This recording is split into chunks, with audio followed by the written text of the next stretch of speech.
This is CNN Breaking News.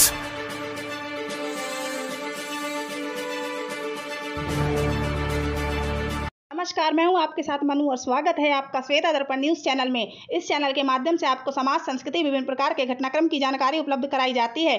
अगर आपको हमारी वीडियोस पसंद आती हैं तो हमारे चैनल को लाइक करें, शेयर करें और सब्सक्राइब करें। राष्ट्रीय एकता विकास मंच की राष्ट्रीय महिला अध्यक्षा श्वेता रस्तोगी ने कहा, राखी का ऐतिहासिक झूठ। सन 1535 दिल्ली का शासक है हुमायूं बाबर का बेटा। उसके सामने देश में बड़ी दो चुनौतियां हैं, पहला अफगान शेरशाह और दूसरा गुजरात का शासक बहादुर शाह। पर 3 वर्ष पूर्व सन 1532 में चुनाव दुर्ग पर डेरा डालते समय शेर खान ने हुमायूं का आधिपत्य स्वीकार कर लिया और अपने बेटे को एक सेना के साथ उसकी सेवा में भेज चुका है। अफीम का नशेड़ी हुमायूं शेर खान की ओर से निश्चिंत है। हाँ, पश्चिम से बहादुर शाह का बढ़ता दबाव उसे कभी कभी विचलित करता है। हुमायूं के व्यक्तित्व का सबसे बड़ा दोष है कि वह घोर नशेड़ी है। इसी नशे के कारण ही वह पिछले 3 वर्षों से दिल्ली में ही पड़ा हुआ है और इधर बहादुर शाह अपनी शक्ति बढ़ाता जा रहा है।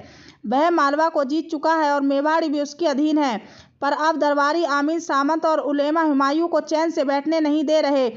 बहादुर शाह की बढ़ती शक्ति से सब भयभीत हैं। आखिर हुमायूं उठता है और मालवा की ओर बढ़ता है। इस समय बहादुर शाह चित्तौड़ दुर्ग पर डेरा डाले हुए हैं। चित्तौड़ में किशोर राणा विक्रमादित्य के नाम पर राजमाता कर्णावती शासन कर रही हैं। उनके लिए विकट घड़ी है। 7 वर्ष पूर्व खनुआ के युद्ध में महाराणा सांगा के साथ अनेक योद्धा सरदार वीरगति प्राप्त कर चुके हैं। रानी के पास कुछ है तो विक्रमादित्य और उदय सिंह के रूप में 2 अबोध बालक और एक राजपूतनी का अदम्य साहस। सैन्य बल में चित्तौड़ बहादुर शाह के समक्ष खड़ा भी नहीं हो सकता, पर साहसी राजपूतों ने बहादुर शाह के समक्ष शीख झुकाने से इनकार कर दिया। इधर बहादुर शाह से उलझने को निकला हुमायूं अब चित्तौड़ की ओर मुड़ गया है। अभी वह सांगरपुर में है, तभी उसे बहादुर शाह का संदेश मिलता है जिसमें लिखा है, चित्तौड़ के विरुद्ध मेरा यह अभियान विशुद्ध जिहाद है। जब तक मैं काफिरों के विरुद्ध जिहाद पर हूँ तब तक मुझ पर हमला गैर इस्लामिक है। अतः हुमायूं को चाहिए कि वह अपना अभियान रोक दे। हुमायूं का बहादुर शाह से इतना भी वैर पर दोनों का मजहब एक है, सो हुमायूं ने बहादुर शाह के जिहाद का समर्थन किया। अब वह सांगरपुर में ही डेरा जमा के बैठ गया, आगे नहीं बढ़ रहा। इधर चित्तौड़ माता राजमाता ने कुछ राजपूत नरेशों से सहायता मांगी। पड़ोसी राजपूत नरेश सहायता के लिए आगे आए हैं, पर वे जानते हैं कि बहादुर शाह को हराना अब असंभव है, पराजय निश्चित है। सो सबसे आवश्यक है कि चित्तौड़ के भविष्य को सुरक्षित किया जाए। इसी के लिए रात के अंधेरे में बालक युवराज उदय सिंह को पन्नाधाय के साथ गुप्त मार्ग से निकाल कर बूंदी पहुंचा दिया गया। अब राजपूतों के पास एकमात्र विकल्प है, वह युद्ध जो पूरे विश्व में केवल वही करते हैं, शाखा और जौहर। 8 मार्च 1535 राजपूतों ने अपना अद्भुत जौहर दिखाने की ठान ली है। सूर्योदय के साथ किले का द्वार खुलता है। पूरी राजपूत सेना माथे पर केसरिया पगड़ी बांध निकली है। आज सूर्य भी रुक कर उनका शौर्य देखना चाहता है। आज हवाएं उनका अतुल्य स्वाभिमान योद्धा के चरण छूना चाहती हैं। आज धरा अपने वीर पुत्रों को कलेजे से लिपटा लेना चाहती है।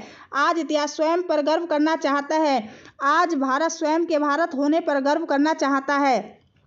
इधर मृत्यु का आलिंगन करने निकले वीर राजपूत बहादुर शाह की सेना पर विद्युत गति से तलवार भांप रहे हैं और उधर किले के अंदर महारानी कर्णावती के पीछे असंख्य देवियां मुंह में गंगाजल और तुलसी पत्र लिए अग्निकुंड में समा रही हैं। यह जौहर है, वह जौहर जो केवल राजपूत देवियां जानती हैं, वह जौहर जिसके कारण भारत अब भी भारत है।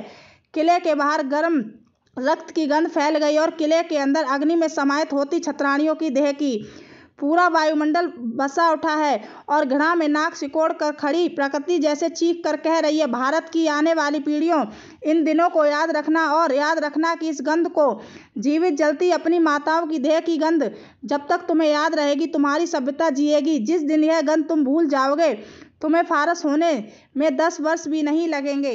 आज का समाचार यहीं समाप्त हुआ। धन्यवाद।